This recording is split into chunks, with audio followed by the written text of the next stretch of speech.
Season 4, we are. Where are we possibly right now? Look at the coats, pretty cold. Up Gillingham. What Gillingham is United. England. England! Oh, England. Yeah, we're in England. Hello guys and welcome to Season 4 review with... I believe I'm the Mad Dog. It is a special day for the Mad Dog. We'll find out why. Stick listening to the end to find out why it's a special day here with the Wildcat. Now, guys, we are reviewing Season 4, which was titled... Gold that's more than gold. More than gold, based on the scripture from 1 Peter chapter 1, verses 1 to 9. And we had different reviews in different places. So Season 1, we reviewed it in which place and country? That would be America, and that would be the Houston. Well, Texas would be the country. That's what we did. The country of Texas. Season 2, we reviewed it on a beach in... Vietnam. That was good. That was the coach focus one. Enjoy that. Season 3, we reviewed it in... let's say James Lake, St. James Lake. Lake James, Lake that's James. the one. Lake James in There's North Carolina, that's it. Involved, yeah. And then we're in Season 4, we are. Have a guess. Where are we? Put it in the chat. Where are we possibly right now? Look at the coats. Pretty cold. Got the blue sky. Where are we in the world? Up Gillingham. What Gillingham is United. England. Oh, England. Yeah, we're in England. We're in England. We're in Kent. We're in Kent. Kent. In the the Garden of England. That's where we are. Oh. It's just south of London, southeast of London, and we're overlooking this amazing view. We'll show you what we're looking at. London. Our eyes are looking at one of the best views in Kent. It's official. But we can't show you that because the thing, it says it on this bench. Why? It says the best view in Kent. Why? That's what it says. I don't know if it is or not, but we'll show you what we see behind, and we've got the sun behind us. Brilliant. So we're going to review Season 4, Mad Dog. So let's review the passage first. It was 1 Peter chapter 1, verses 1 to 9 particularly. So, do you remember those great verses? They set the scene, didn't they? Well, what I remember is an inheritance that is imperishable, undefiled, and unfading, more than gold. That's right. That's the inheritance we get as Christians. So that was verse 4, wasn't it? I love, though, the fact that in verse 3... You like verse 3. Yeah, it starts with... Then why'd you start with me? Well, it starts with Peter talking about the victory we have. So he says, "Praise be to the God and Father of our Lord Jesus Christ. In his great mercy, he's given us new birth into a living hope." And what is this living hope? It's through the resurrection of Jesus Christ from the dead. That victory that he achieved over death means that we can say... We win. We've already won. We've already won. People, we've already won. On the winning team. Game over. Lights on, game over. But every single one of our guests, they all said that, right? Every single one of them said they've received that victory and they've already won. And then they went in to explain the rest of it. And they explained verse 6 and verse 7. Verse 6 talks about the trials that we have. For a little while. For a little while. So then some guests talked about the trials that they had when they were playing or in life. But what is the result of those trials? Those trials come because... More than gold. It's worth the value. That's it. It refines your faith, right? Those trials come. They're there. Refining your faith can be worth more than gold. So it's a testing, right? It's a testing. So like when gold gets refined, it's a testing. The hotter the heat, the more refined the gold is. And that's the case often, isn't it, with our trials that we went through. Smoke, there's fire. There you go. I have no idea what that means, but hey. So that's what happened. So that set the scene for the whole of Season 4, right? More than gold. And I think I received quite a lot from it. You received quite a lot from it, man. It was good. It was good. It was good. Very good to dive into that passage scripture. Go and meditate on that a little bit as well, which is good. So let's go through each guest at a time then. So we start with episode 1 was great. Remember the great guest on that? Remember? That was us. Yeah, it was amazing. Oh, it was good. We went through that passage in a little bit more detail, right? So if you haven't listened to that sets the scene, episode 1. But then we got a guest in Parker Bird. Episode 2. Extraordinary. Baseball people. Who watches baseball? Who doesn't watch baseball? I watch it more now. Right. I watch it more now. I've been educated. Only one has educated me, and I watch the World Series. That was epic. Ooh, that was one of the best Brewers. World Series. Yeah. Brewers nearly made it. Next season. But that was good. So Parker Bird, first guy to be an amputee to play Division 1. You talk about adversity, talk about trials, talk about going through life, thinking you're on the trajectory to be a professional baseball player. First of all, collegiate. He was good, amateur baseball player in high school, and then he got picked up by a college. But then before he even played his first game at East Carolina, go Pirates, he lost his leg. Had to have it amputated. I mean, it was like give up, game over, right? It's worthless. In a boating accident, wasn't it? And he shares really vulnerably about what happened. But even in that, I remember God's providence was in it. Remember, he said that the first boat they called over for help, they said, no, I'm not going to help you. The second one, there was nurses, right? Remember, and he got exactly what he needed. Oh, I remember. And that it was kind of like, it was amazing hearing that. And then the journey went on to basically, like, after he had that accident, to then basically go and play again. You know, all the discipline, the endurance, perseverance that he showed to then go and play. Amazing stuff, right? And now, Jeremiah 29:11, God is in control. Yeah, that's what he said. Enduring hope through suffering. That's what he said, wasn't it? Like, his plans are for you to prosper you, not harm you. His plans are to give you hope and a future. And that's what he shared, right? And that's his verse that he goes around and shares to other colleges, other athletes, the younger generation, older generation. And he's got a platform now where he wants to set up his own foundation eventually, right? So that was the one that for me, that episode, you know, not everyone has to loses like a part of your body, right? And then continues to play sport. You know, he's all about trials for a little while. That's something that's going to stay with him for the rest of his life, right? But that's not going to define him. It's then use that to redefine his life and to realize that God has a plan for your life, and you can still go through that adversity and still have that faith refined. And still play sports. So that was guest number 2. Guest number 3. This guest number 3, he also lost something. It was very tragic. Wait, it was his dreadlocks. Which he called his rocks. His rocks.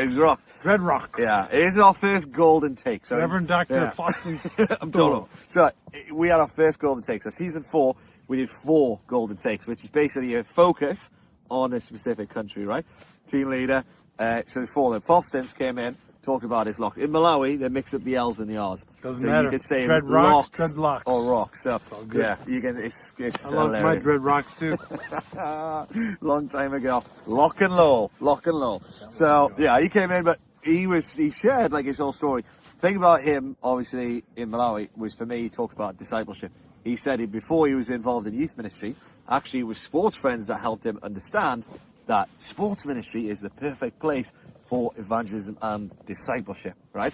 And how it impacted the families and communities of the young people on his team, which is amazing. Remember, he said that the other communities were crying out for the ministry? Crying across all regions of Malawi. Yeah, they're crying out. They need this ministry. They want this. That's what he said. Started in the south. You need it. That's right. You It went to need the east. You need it. Kent needs it. It went to the central region of Malawi. And as we speak today, one of the team in Malawi, Chisomo, is moving with her husband up north.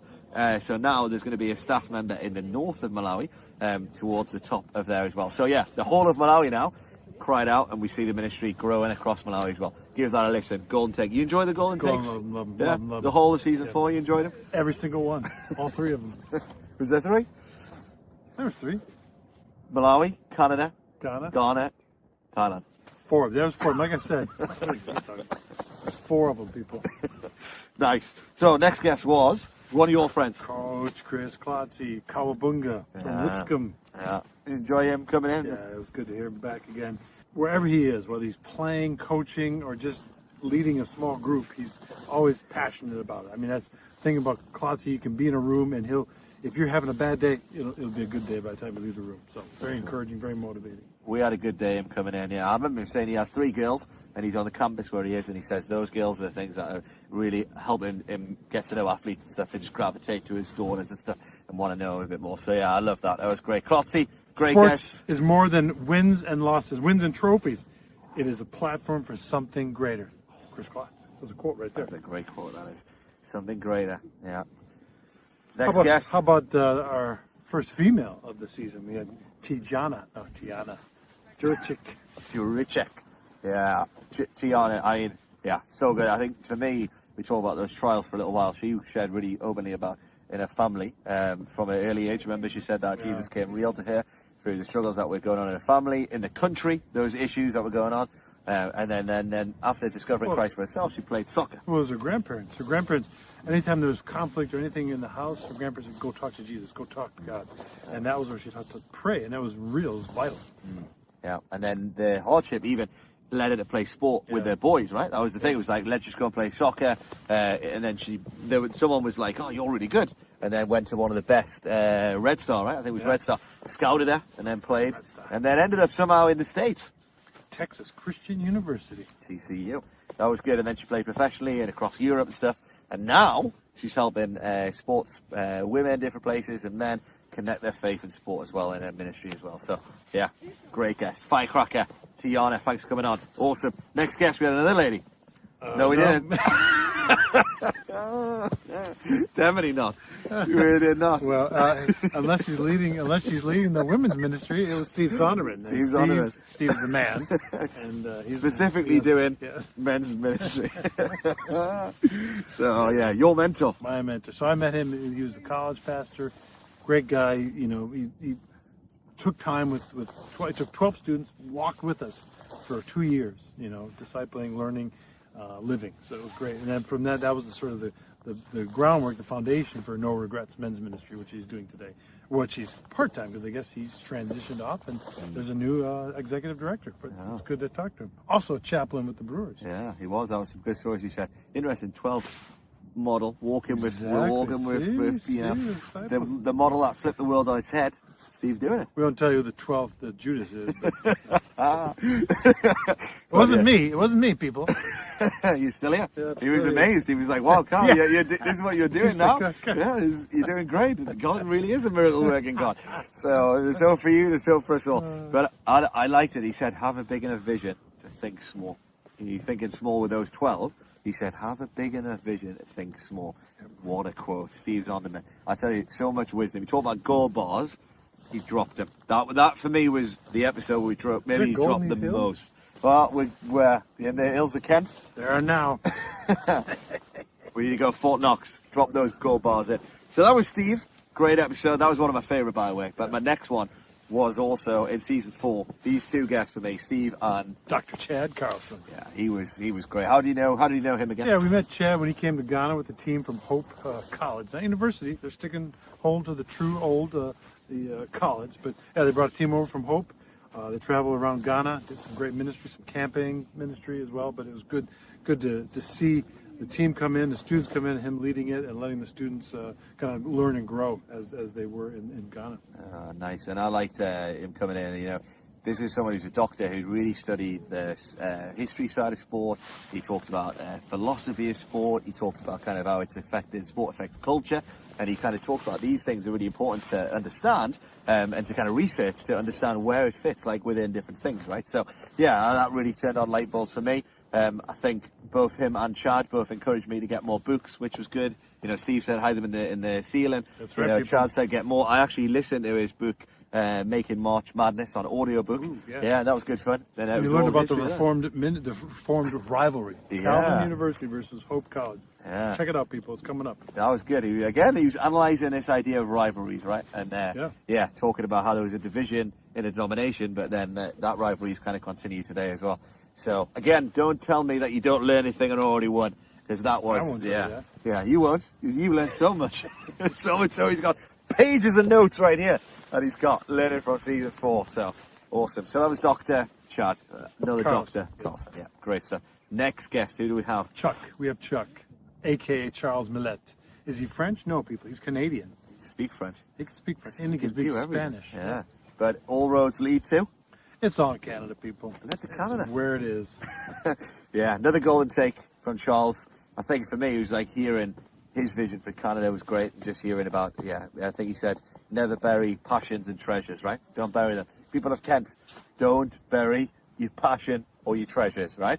So good. Someone's got to be listening. There's sheep down there listening. Someone's got to be listening. Yeah, no, Charles is great. Yeah, and we're trying to get him slowly to check bags and stuff, you know. So never gonna happen. Yeah. Charles without a backpack is all he's ever gonna carry.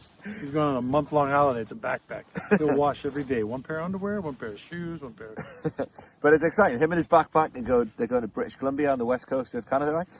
He's working more even in Quebec, the French-speaking part of Canada now as well. So even in Canada, the ministry's really growing as well. So if you're interested in hearing a bit more about that, how the ministry's growing in Malawi and Canada, give that episode a listen with Charles Millet. Second golden take. Tick. Gold bars were dropped from Canada. Who was next? Well, speaking of second, we had a second female on. That was Sandrine Ray, Swiss, AIA. Former professional hockey player. Yeah. Team Switzerland. Ice hockey or field hockey? Ice hockey. Is there anything called field hockey?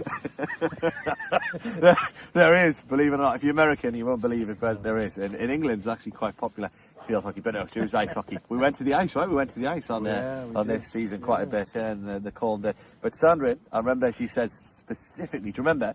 she said that the Swiss in Switzerland, they qualified, remember, and that she had to convince the whatever they call it, federation, the FA, that they can go, right? And they originally said no, right? I think, and then the next time she actually qualified, they ended up going and they did really well, right? And eventually they got a bronze medal. They end up losing to the team that won the gold medal. Yeah, so that's right. It's a challenge, accepted challenge, accomplished. They did it.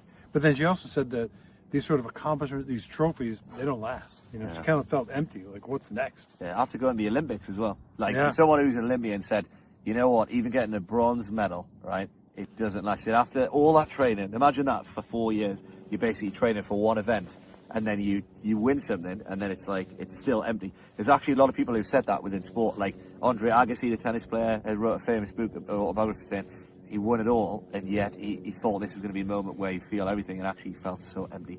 And there's a lot of people who've also said that, right? Sandrine said it. She became a chaplain, and then she took the Swiss to more Olympics, right? And became, do you remember? She became the very person that she wanted as a player, which actually a lot of our guests did that, right? The very person they wanted earlier on in their journey, they became that person for other people as well. So I remember she saying, she was impacted so much by someone just praying for her. Imagine how much more as a chaplain she's doing now. So Sandrine, keep changing the game. Planting them seeds. There we go. More than bronze. More than bronze. More than silver. More than gold. Who do we have next? Makara Bruce, St. John's University on the East Coast. Makara, yeah. I remember. Football player. Soccer.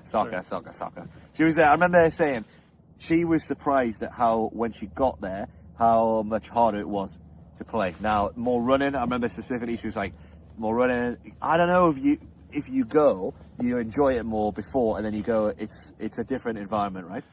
Once you any kind of level, once you advance up the ladder of professional sports or just sports in general, it gets harder. It gets more difficult, and that's where is your heart in it? Your body may be in it, but is your heart still in it? And that kind of makes those decisions. She made it through her 4 years at university, and then decided that may not be what she wants to do, is pursuing professional soccer, and she didn't. But she was a very accomplished footballer with St. John's.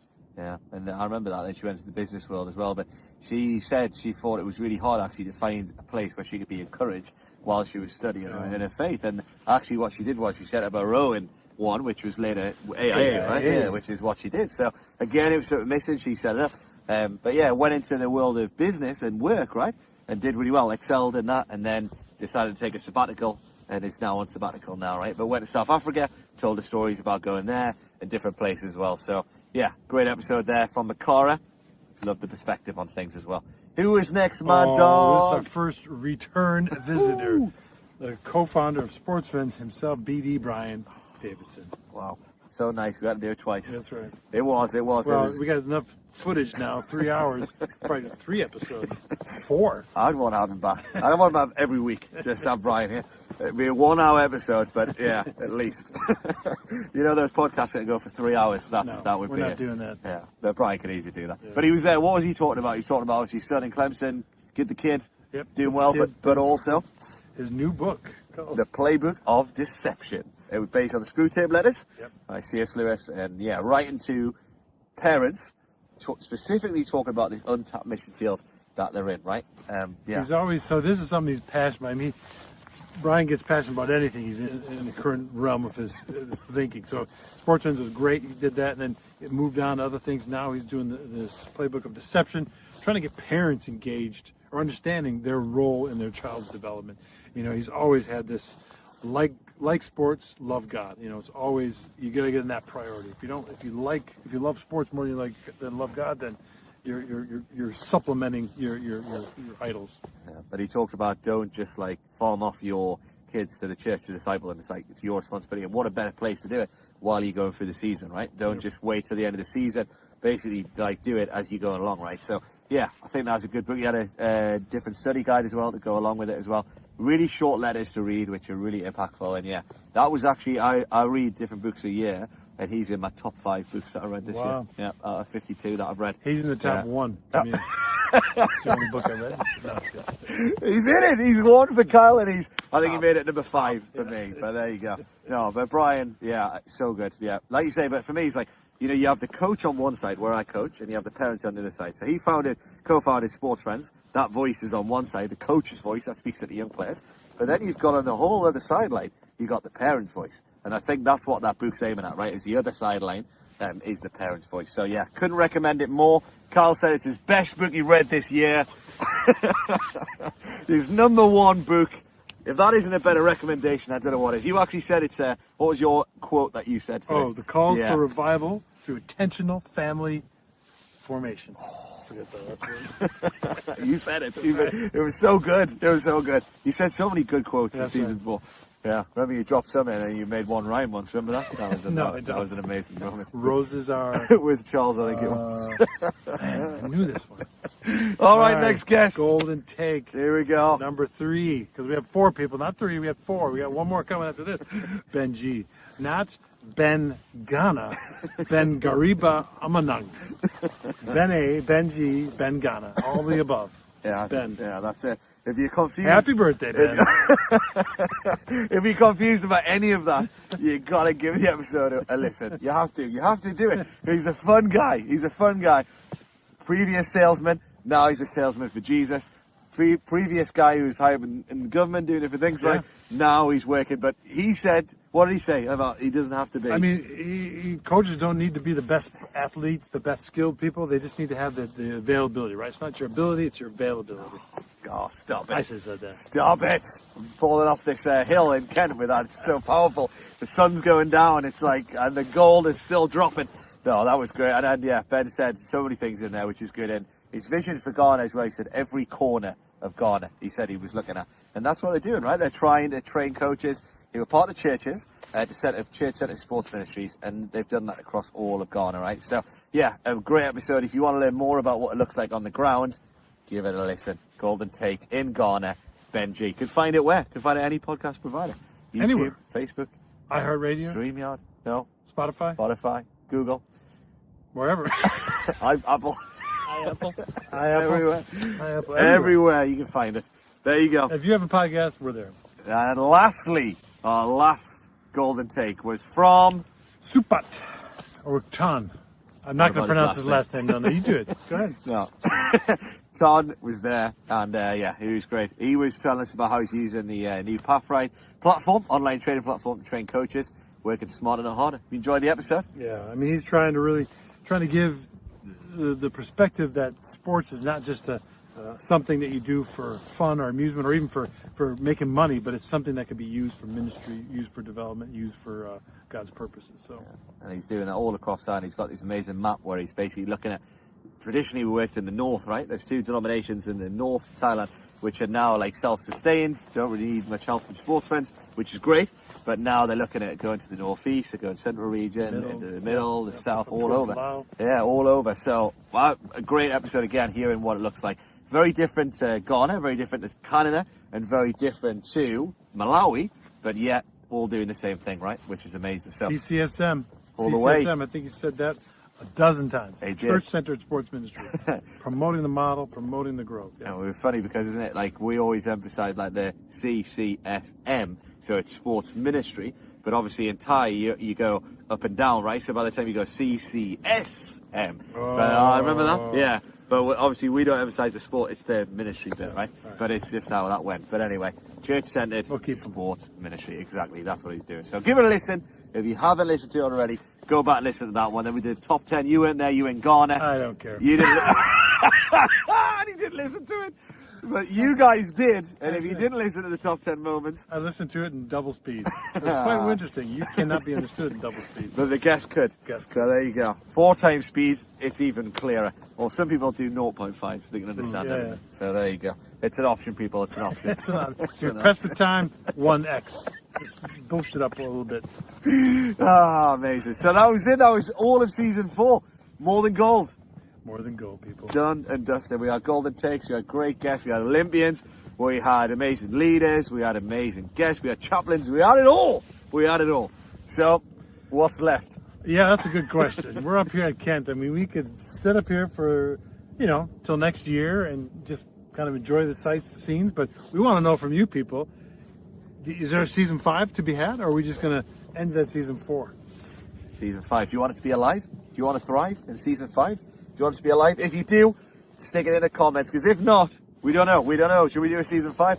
Should we keep doing this on the hills of Kent or not? We enjoy it. We are learning so much from other people and ministries, other connections, and we hope you are too. But we just want to make sure we're providing a useful tool. Exactly. And speaking of that, this is the moment we've been waiting for. After 4 seasons, Mad Dog. After 4 seasons, it's been 4 seasons, Mad Dog. You've learned so much from all the guests. Thank you. This is the big moment. Thank you. You've wrote your thesis. What's your thesis been on? My thesis is on. I have no idea what my thesis is on. Do I have a thesis? What was It's it? the University of Life. Oh, University. My go. thesis is the University of Life. This is your doctorate, and I'll pronounce you as Put the cap on me. Put Dr. the Mad cap on Dog. me. Dr. Mad Dog. There you go. There we go. How does it feel? Anything for your family? I haven't done anything, me, but yeah. Who would you like to thank?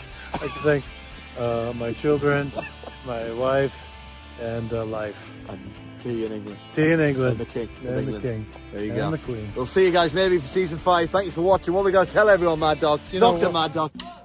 If you're going to be here and you're going to be, doing anything, tell your friends. Tell those people over there. Tell everyone down there that you've already won. Got to tell someone else. Got to tell these guys. Tell these guys. Tell the cows. Hey, cows. You've already won. Sheep.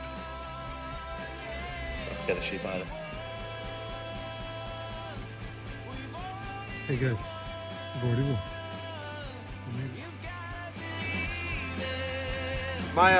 My ball around here? Oh, there it is. Playing through. It's in the sea.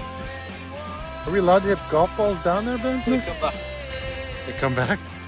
The balls come back. We'll find it.